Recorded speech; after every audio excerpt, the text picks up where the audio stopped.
Tonight, we begin Inform in 100, the solar news countdown to the May 13, 2013 midterm elections. First things first, here's an overview of the past elections and what to expect in the next 100 days.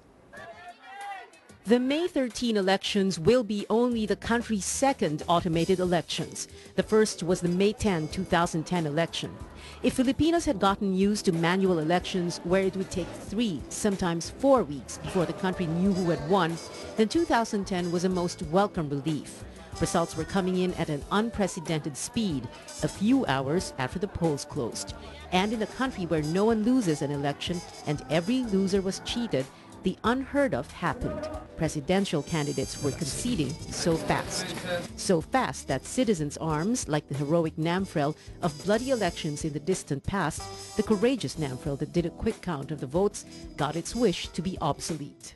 We had hoped we would be obsolete by 2001 or 2004. Politics is a national pastime and a passion. People have been killed in cold blood because of it.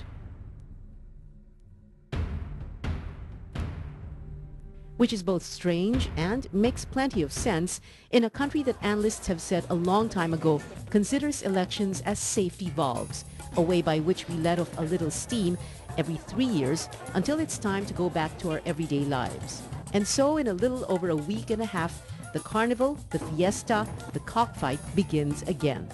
Although the election period began on January 13, the campaign begins in earnest on February 12 for national candidates, the 33 who are running for only 12 Senate seats, and the party list groups in a list that's been trimmed of excess fat. And for the thousands upon thousands just dying to get an elective post as congressman, mayor, governor, and anything besides, campaign begins in late March.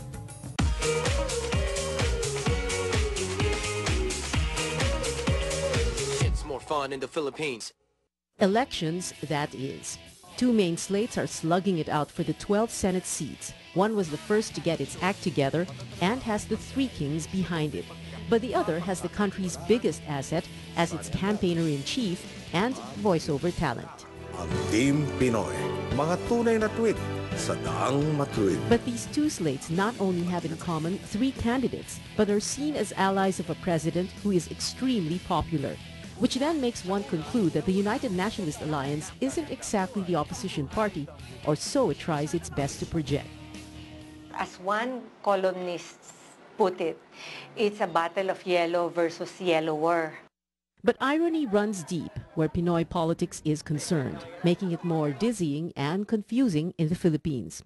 Only in the Philippines will you find enemies on the same slate, making the word strange bedfellows one of the biggest understatements in Philippine political history.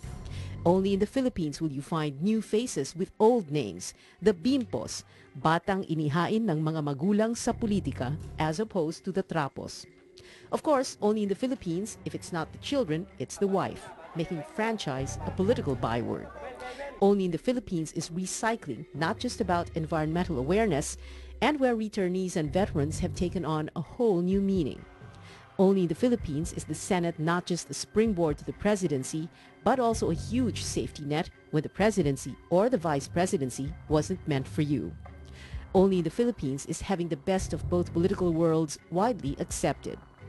Only in the Philippines is a candidate told he's welcome to join the ticket together with the one to whom he believes he lost his Senate seat.